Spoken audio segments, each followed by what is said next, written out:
Hello everyone. Welcome back to my channel Pharmacypedia. This is Dr. Shikha Chauhan and again we are going to study a very interesting topic, that is experiential or experimental design technique. This topic lies in the unit 3 of biostatistics and research methodology for BPharm 8th semester students. So if you have still not subscribed to my channel Pharmacypedia, please do like, share and subscribe to Pharmacypedia for getting all the important updates and contents related to pharmacy. So my dear students, as in the last video, we discussed about the cohort studies. So in this session, we are going to learn why it is important to design the experiments. What do we mean by the experiential design techniques or experimental design techniques? Till now, you're clear what is research, what do we mean by research, what are the different phases involved in the research, what is the need of the research. So when we talk about the experimental design technique, we can understand that there is a strong need for the designing of the experiments and which have to be fruitful and well organized in order to have the desired outcomes. My dear students, imagine the situation when you have been asked to solve a research problem and you know there are a number of ways of doing it. But once you understand it, you know what are the different variations that you can do, what are the different ways by which the experiment can be designed.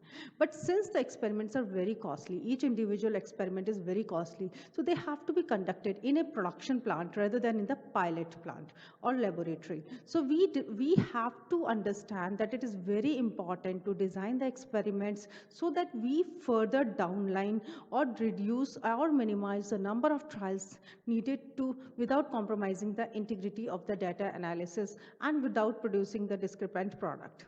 So my dear students, so understand it from an example whereby I ask you to produce or synthesize a substance or to formulate a tablet. Now you can formulate the tablet from a number of the ways. For example, dry granulation, wet granulation, you can vary all the temperature conditions, you can alter the environment, you can alter the excipients. So there are a number of ways. For example, there are 15 ways by which you can produce the same tablet with different properties. So if I ask you to have the best tablets, or if I ask you to have the most appropriate tablet, then by understanding and designing the tablet manufacturing in a proper way, you can limit down the number of experiments. For example, for getting the best tablet, you may have to undergo 6 trials, someone may have to conduct 9 trials, someone may have to conduct the 12 trials. So when you are being asked and you devise your own or you design your own experiments, there are different ways by which you can do it. But one has to be very much clear in the mind that each experiment is costly. Each experiment is costing out. So when we take the final product, when we analyze the final product, we have to design the experiment in such a way that we don't compromise the quality, but at the same time, we limit down the number of experiments. So by studying this experiential design technique or experimental design technique, we are basically trying to limit down or to control the number of trials without compromising the quality of your final product. So there are always some terms which are being associated while we design the experiments. For example, factors. Factors basically refer to the controlled or uncontrolled input variables. Levels like when you use the mixie, you have different levels. So similarly, different levels, level 1, level 2, level 3. So they are the response variables by which you measure your output. Then effects. Effects are the atmospheric condition, outward environmental conditions. So the changes in the effect or the response variable that occurs as an experimental conditions change. Then interactions. Interactions can be positive, synergistic, or which may occur or like negative interactions also. So it may impact your final product formulations. So when we have to design the experiment, we have to think about your input material, your excipients, your API. Then we have to think about the environmental conditions. Then we have to design the machinery. We have to think about the various environmental temperature effects, humidity. Then only we can expect to have the final quality or the final best quality of the product. So for getting the best, you have to take a number of the trials. So by adequately designing the techniques, you are limiting down the number of total trials. Now, design of experiments is a powerful statistical technique. Now, in a simple way, you can say it helps us to improve our product, our designs, and solving the problems or the problems in a controlled changes to input the variables in order to gain the maximum output. So, with the minimum input, you are hereby expecting maximum output by properly understanding and designing the experiments. So, when analyzing a process, experiments are often used to evaluate which process inputs have a significant impact on the process output and what the target level is to get the final outcome of your product. So design of experiment is also referred to as designed experiments or experimental designs. So why design of experiment is needed? What is the need? Why do we want to go ahead for it? So first, very important thing is that it helps us to reduce the time to design and develop the new product and processes. Also, it improves the performances of the existing processes. It improves the reliability and the performance of the products. It helps us to achieve the product and process robustness. Robustness means the better strength, better stability. And it also helps to perform the evaluation of materials, or you can have the design alternatives or setting components and system tolerances.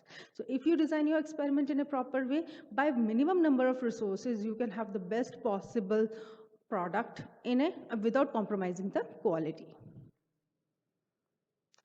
Now, these terms that I have discussed in my previous slide as well, factors, levels, and responsives. So when I say factors, anything which impacts the final outcome is your factor, any variation, any variability. Levels at different phases. So levels represents the settings of each factor in the study. Response is your final outcome of the experiment. So this is the flow chart, which tells us how we have to proceed forward and how we have to design our experiment. The very first, it starts with defining the problem. In research, definement of the problem is very important. So first we need to understand which problem we want to solve out. Then once we have identified the problem, the next step is to determine its objectives. How we can solve that problem, what are the different ways by which that problem can be solved out. Then we have to determine in the third stage about the responses and the factors. Responsive, as I told you, it is the final outcome, and factors are the input variables. So always input affects the output under different environmental conditions. So we need to explore the input factors, environmental conditions, and your final outcome.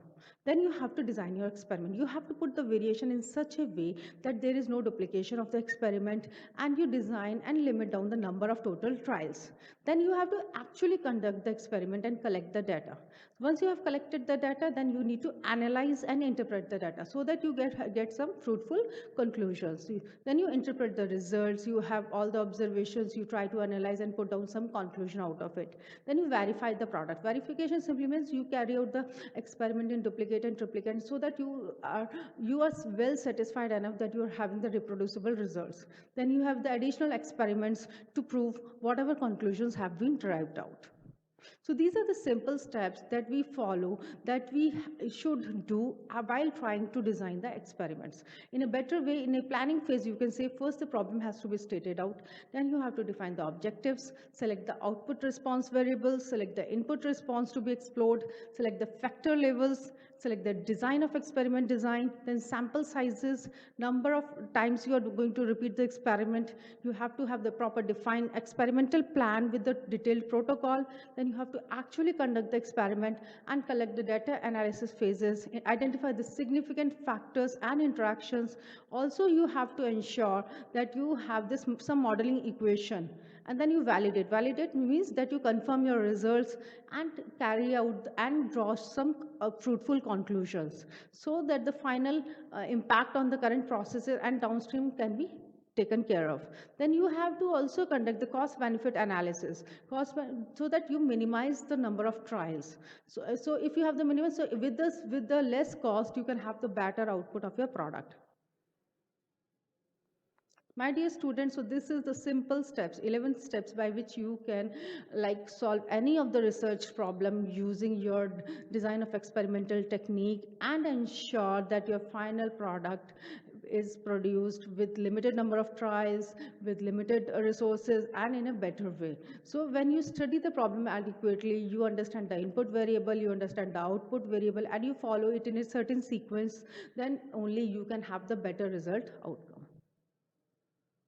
When we design the research design, we have to keep few things in mind. What is the purpose behind it? Whether it is experimental or observational. Again, if it is experimental, then you have to have the controlled clinical trials. When it is observational, you have to either go for the cohort studies or case control studies, which is individual based, cross-sectional studies, or ecological, which is the population based. So it should lie into these four domains. It is for the exploration purpose or description purpose, or it is meant for the diagnosis purpose or experimentation. So this was all about the experimental design technique. Please do like, share, and subscribe to Pharmacypedia for getting other important contents. In the next video, I shall be planning about the different graphs, different designing part, which are used in our statistical analysis. Thank you so much, everyone.